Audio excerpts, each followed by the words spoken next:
চাকরি প্রত্যাশী ভাই ও বোনেরা, আপনারা যারা পরীক্ষা দিবেন আপনাদের পরীক্ষাটি এমসিকিউ হবে। আজকে একটি এমসিকিউ পরীক্ষার প্রশ্ন প্যাটার্ন নিয়ে এসেছি। ইনশাল্লাহ এই প্যাটার্ন থেকে 25 থেকে 30 নাম্বার অনায়াসে কমন পাবেন। শুধু কষ্ট করে সম্পূর্ণ ভিডিওটা দেখেন, আপনি পরীক্ষায় পাস করতে পারবেন।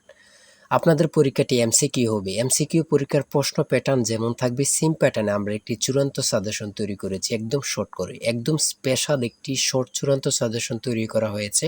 শুধু আপনাদের কথা বিবেচনা করে কোন কোন টপিক কোন কোন বিষয়গুলো থেকে পড়তে হয় আপনারা কিন্তু অনেকেই জানেন না। তার জন্য আপনাদের কথা চিন্তা ভাবনা করে একদম শর্ট করে একটি চূড়ান্ত সাজেশন তৈরি করা হয়েছে। সাজেশনটি নিতে স্ক্রিনে দেওয়া হোয়াটসঅ্যাপ নাম্বার রয়েছে, ইমো নাম্বার রয়েছে, দুটোর মধ্যে যে কোনো একটি মেসেজ করে সাজেশনটি সংগ্রহ করুন। সাজেশনের মূল্য 100 টাকা। আমি অবশ্যই বলি প্রত্যেকে আমাদের সাজেশনটি সংগ্রহ করবেন, ইনশাল্লাহ আপনারা পরীক্ষায় পাশ করে যাবেন। পরীক্ষার প্রশ্ন প্যাটার্নটা যেমনভাবে দেয়া থাকবে সেম প্যাটার্নে আমাদের সাজেশনটি রচিত। ইনশাল্লাহ আমি আশা করি 100% কমন পাবেন। শুধু আমাদের সাজেশনটি পরীক্ষা দিতে গেলেই আপনি উত্তীর্ণ হয়ে যাবেন। আমি মূল কথায় চলে আসি। এমসিকিউ পরীক্ষাটা কি এটা আগে বুঝতে হবে। এখানে যেমন দেয়া আছে নিচের কোন বানানটি সঠিক, নিচের কোন বানানটি সঠিক। দেখেন এখানে এখানে 4টা অপশন দেয়া থাকবে, যে অপশনটা সঠিক। যেমন মনে করেন খ নাম্বার অপশনটা সঠিক, আপনারা খ নাম্বার অপশনটা বরাট করলে একটি নাম্বার পেয়ে যাবেন। এমনভাবে কিন্তু আপনাদের পরীক্ষা থাকবে। আমার কথা বুঝতে পেরেছেন? যেমন এখানে প্রথমে রয়েছে নিচের কোন বানানটি সঠিক। এখানে কিন্তু 4টা অপশনে কিন্তু হুবহু মিল রাখে তারা। হ্যাঁ, তার মধ্যে যে বানানটা সঠিক এটা কিন্তু আপনার বরাট করতে হবে। তারপরে রয়েছে সন্ধি বিচ্ছেদ। সন্ধি বিচ্ছেদ থেকে এমসিকিউ পরীক্ষা বলেন 1 নাম্বার থাকবে। তারপরে রয়েছে সমার্থক শব্দ থেকে একটি মার্ক থাকবে।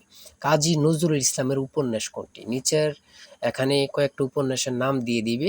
ধরেন বলবে যে কাজী নজরুল ইসলামের উপন্যাস কোনটি? হ্যাঁ, এখানে সঠিক উত্তর হচ্ছে আলেয়া। সাজের মায়া কবিতাটির রচিয়তা কে? সঠিক উত্তর হচ্ছে বেগম সুফিয়া কামাল। খুবই গুরুত্বপূর্ণ একটি প্রশ্ন উত্তর কিন্তু। শুদ্ধ বানান কোনটি? শুদ্ধ বানান কোনটি? গুরুজনে ভক্তি করে, এখানে গুরুজনে কোন কারক? কারক থেকে অবশ্যই প্রশ্ন থাকে, যে কোনো পরীক্ষায় বলেন। তারপরে সমাজ থেকে প্রশ্ন থাকবে। হ্যাঁ, 10 নম্বরে রয়েছে নিচের কোনটি নিত্য পুরুষবাচক শব্দ? তাই বলি অবশ্যই আমাদের চ্যানেলটি সাবস্ক্রাইব ও পেজটি ফলো দিয়ে রাখবেন। কেন? পরীক্ষার নোটিশ, পরীক্ষার রেজাল্ট, পরীক্ষার প্রশ্ন সমাধান, যাবতীয় সকল তথ্য সবার আগে আমরা ভিডিও আপলোড দিয়ে রাখি। আপনি যদি চ্যানেলটি সাবস্ক্রাইব, পেজটি ফলো দিয়ে রাখেন, সবার আগে চলে যাবে আপনার কাছে নোটিফিকেশন।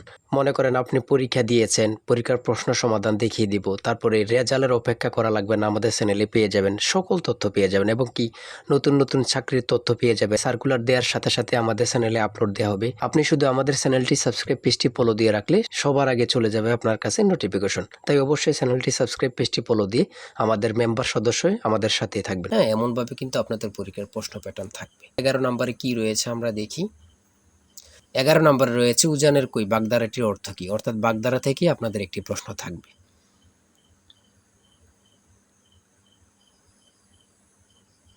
আর ইংরেজি থেকে ট্রান্সলেট, আমি বলি ট্রান্সলেট কেউ মিস করবেন না। ট্রান্সলেট, তারপরে নাউন থেকে, তারপরে প্রিপোজিশন থেকে, তারপরে বিভিন্ন ধরনের নাউন থেকে কিন্তু প্রশ্ন থাকবে। যেমন কেটল, এটা কি common noun, abstract noun, collective noun নাকি প্রপার নাউন? এমন ধরনের কিন্তু প্রশ্ন থাকবে ভাই, এটা কিন্তু বুঝতে হবে।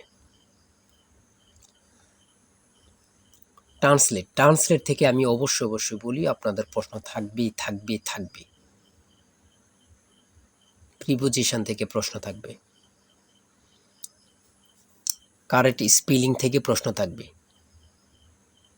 যেমন অঙ্ক থেকে দিয়েছে দুইটি সংখ্যা গসাগু 15 এবং লসাগু 90, একটি সংখ্যা 30 হলে অপর সংখ্যাটি কত? এই অঙ্কটা কিন্তু বিসিএসও আসছে। হ্যাঁ, এই অঙ্কটা কিন্তু প্রচুর পরীক্ষায় থাকে, অনেক পরীক্ষায় থাকে। দাঁড়ার অঙ্ক থেকে অবশ্যই থাকবে, একটি মার্ক কিন্তু দাঁড়ার অঙ্ক থেকে আপনাদের থাকবে। সহজ কিন্তু একদম। ফুরক কোণ, সম্পূরক কোণ এগুলা থেকে থাকবে। মান নির্ণয় থেকে থাকবে। 1 মিটার সমান কত ইঞ্চি? অনেকে কি করে জানেন? 39.37 ইঞ্চি, এটা সঠিক উত্তর। অনেক জায়গায় 37.39 ইঞ্চি দেয়া থাকে, অনেকে ভুল করে এটা দিয়ে দেয়। ধরেন এখানে 39.37 ইঞ্চি, এই 37টা প্রথমে দিল, তারপর 39 দিল। অনেকে মিস্টেক করে বলে কিন্তু।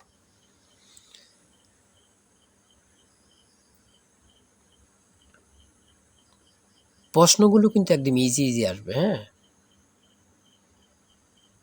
কিন্তু আপনারা সকলেই কিন্তু ভালো বোঝেন। একটা সহজ গাইডলাইন সাজেশন পান না বলেই কিন্তু আপনারা ভালোভাবে প্রিপারেশনটা মজবুত করতে পারেন না।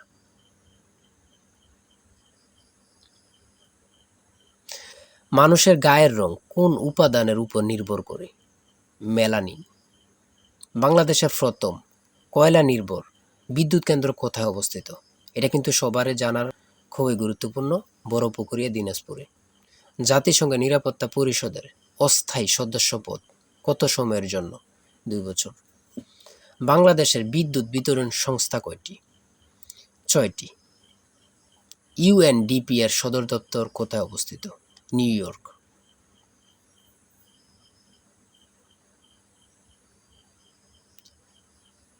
ইসরায়েলের আইনসভার নাম কি? এটা কিন্তু আসতে পারে, কারণ ইসরায়েল সব সময় কিন্তু ভাইরালের মতন হয়ে থাকে আমাদের মুসলমানদের জন্য।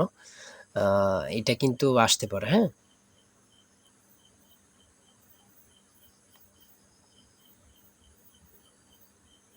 59 নম্বরে রয়েছে গণতান্ত্রিক মূল্যবোধের ভিত্তি কোনটি? উদারতাবাদ। সর্বশেষ রয়েছে 60 নম্বরে সুপ্রিম কোড হলো একটি কোড অব রেকর্ড।